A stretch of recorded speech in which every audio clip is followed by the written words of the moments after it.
Welcome to Money Talk for Real, a podcast where we talk about making money, spending money, and everything in between. I'm Nick, and in this episode, I want to talk about, can you actually live on $40,000 a year? Plain and simple. Not survive for a month, not barely just scrape by kind of temporarily. I mean, can you actually live? Can you actually pay your bills? Can you actually eat? Can you drive? Can you maybe save a little bit? Can you maybe even enjoy life occasionally? Because depending on where you live and your situation and kind of how you grew up, $40,000 a year either sounds completely impossible to you or it sounds honestly pretty decent. And that's what I'm going to talk about today. I'm going to break down what $40,000 actually looks like after taxes. I'm going to talk about where the money realistically goes, why so many people feel trapped at this income level, and whether or not it's actually possible to make it work. I also have a new segment that I'm going to try to start introducing to each episode called Broke Math. And then I also have a listener submitted financial situation that I'm going to walk through later on as well. The first thing is $40,000, as we all know, is not actually $40,000. And I know I say this a lot on the show, but people really underestimate how much taxes change the picture. You know, you're looking at your annual income, but we all know you're not bringing home your annual income at the end of the year after everything comes out of your check. Because when someone says, I make $40,000 a year, they're just not bringing that home. After taxes, after Social Security probably, after Medicare, maybe even insurance. If you're working for an employer and you have insurance elections that come out, you're probably looking at something that's closer to, I would say, maybe $2,600 to $2,900, $2,600 to $2,900 per month take home, depending on your state, your situation, you know, how you have it set up, etc. So for the sake of this conversation, let's just call it $2,750 a month, $2,750 a month. That's the real number that we're working with. Now, immediately, some people are listening and thinking to themselves, that's impossible. Right. I mean, that you can't live off of that. And other people might be thinking, well, honestly, I make less than that. And that, the example that I'm giving between those two different people is what makes this conversation interesting and why I wanted to talk about it. Let's build out a realistic month, not a fake internet budget, but a real one. Here's the biggest factor immediately is going to be housing. That's the biggest factor for everybody. That's where most of your money gets spent in for the average person, because housing alone can determine whether or not $40,000 a year is manageable or if it's absolutely freaking brutal. So let's say a small apartment, maybe not luxury, maybe not even in a huge city, you're still probably paying, I don't know, $900, between $900 maybe and $1,300 a month. And in some places, obviously, you're paying way more than that. And so with that, already half your income is basically gone. That's the reality on that income. Transportation. Do you have a car payment? Do you have insurance? Do you have gas? Even a modest, I don't want to say frugal, but a modest setup could easily be, I don't know, $350 to $650 a month. And if you have a newer vehicle, if you have a long commute to work, if you have high insurance, good luck.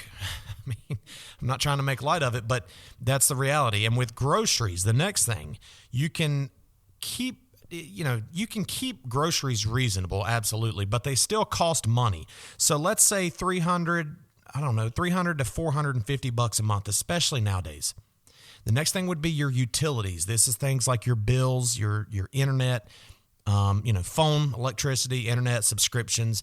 Even being very conservative, I would say between $250 and $400 a month. Now, the fun part to talk about, the lifestyle spending. And this is where people get in trouble, because even if you're trying to be careful, life is still going to happen. You're still going to run into things like eating out, going to birthdays or being involved in birthdays, random purchases, maybe like convenience spending. That stuff adds up fast. And suddenly you realize why people making $40,000 a year often feel like that they're, surviving, but just barely progressing. And some of them maybe don't even feel like they're surviving. Here's what I would consider the biggest issue with $40,000 a year. There's very little margin for error, meaning one problem that you encounter, one problem in your life changes everything. If you have a car repair, it's a problem. If you have one medical bill, problem. If your hours get cut at work, problem. Any unexpected expense, huge problem. Because when your money is already mostly assigned at that income level, there's nowhere for that extra expense to go.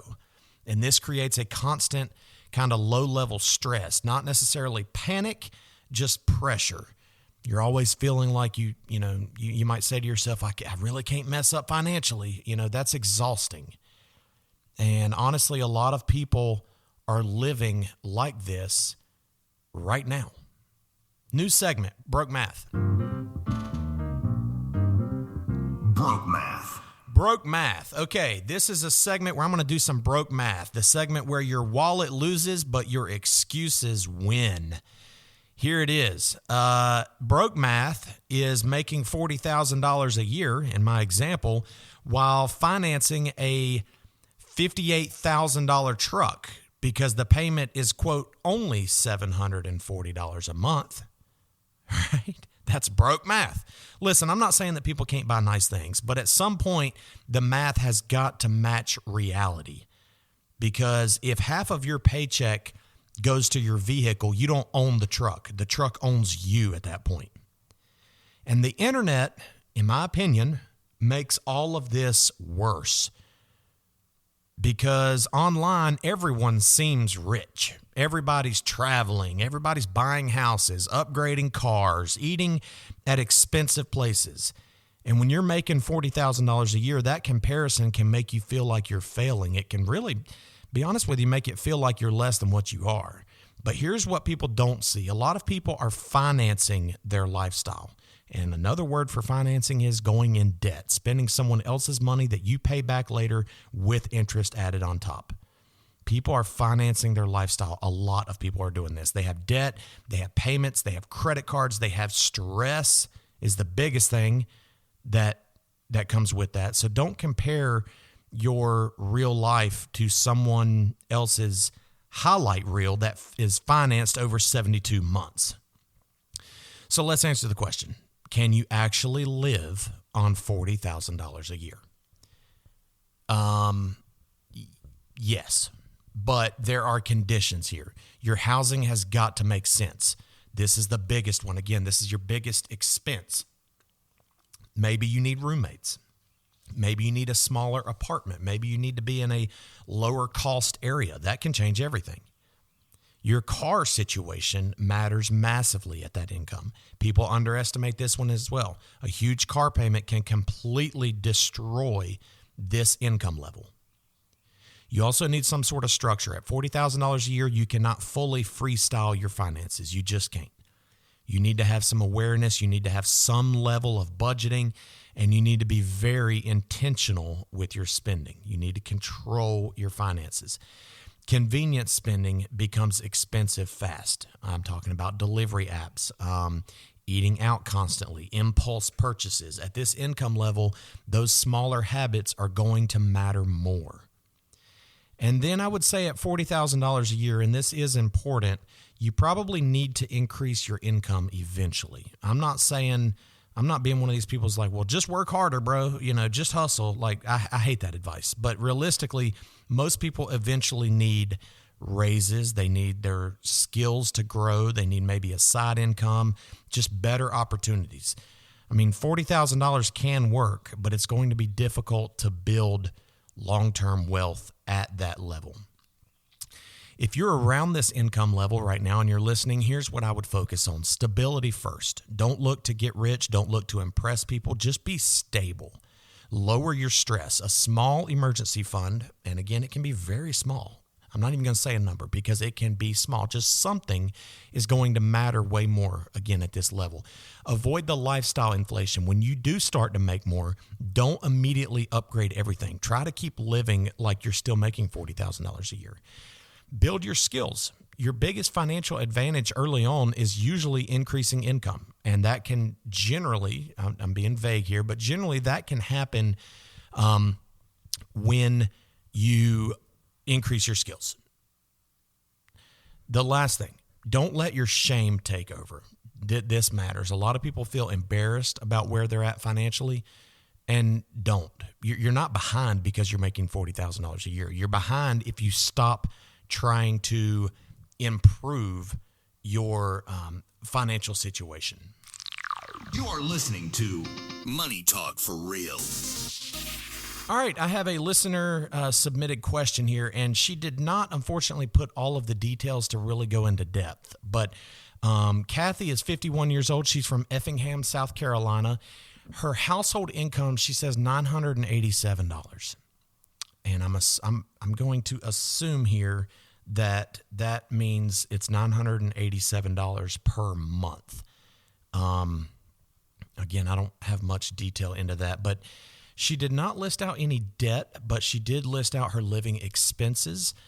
She's saying her light bill, in other words, power bill, is $1,000 a month. And I don't know if that's maybe a typo or what's going on here, or maybe she's in debt a little bit on that light bill.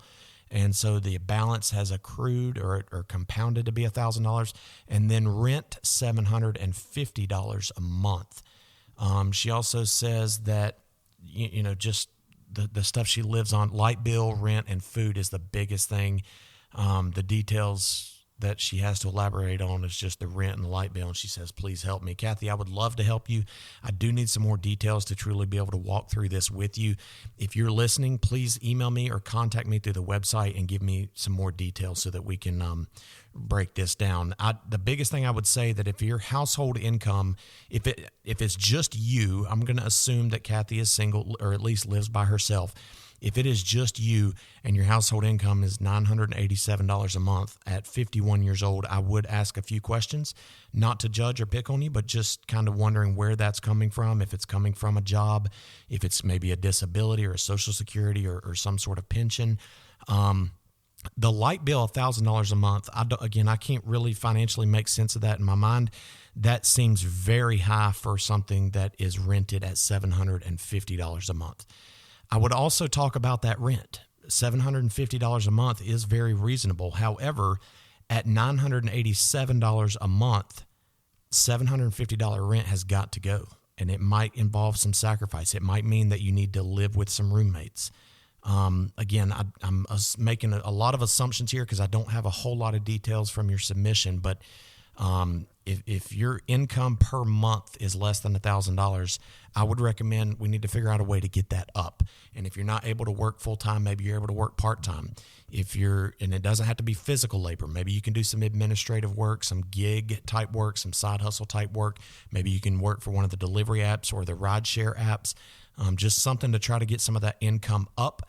And then I would also work on getting that rent down. $750 a month is, that's over 75% of your bring home income. And I would not recommend that just on rent. And if the light bill truly is $1,000 a month, we have a huge problem. Something is not right. You are overpaying. Again, I don't have the details. So Kathy from South Carolina, if you're listening, please reach back out to me and provide me some more details so that we can talk about this more in depth. And if you don't want me to talk about it on the show, we can talk about it in private. I'd like to help you out. If you're listening and you have a financial situation that you'd like to talk about, please send it in. You can do so at moneytalkforreal.com/debthelp. That's moneytalkforreal.com/DEBTHELP. You can submit a voice recording. That's ideal, where I can play it on the show and we can talk about it from there. You can submit that voice recording directly on the website. And if you'd rather not do that, you can just type it all out. I have a form that you can put your information in and we can go from there. You can completely remain anonymous, but I'd love to walk through it and kind of talk through it and hopefully try to help you out if you're struggling financially. Again, that's moneytalkforreal.com. You can click on the link that says Debt Help. Thank you for listening. Please leave a 5-star review on your podcast player, and I will catch you on the next episode. This is Money Talk for Real.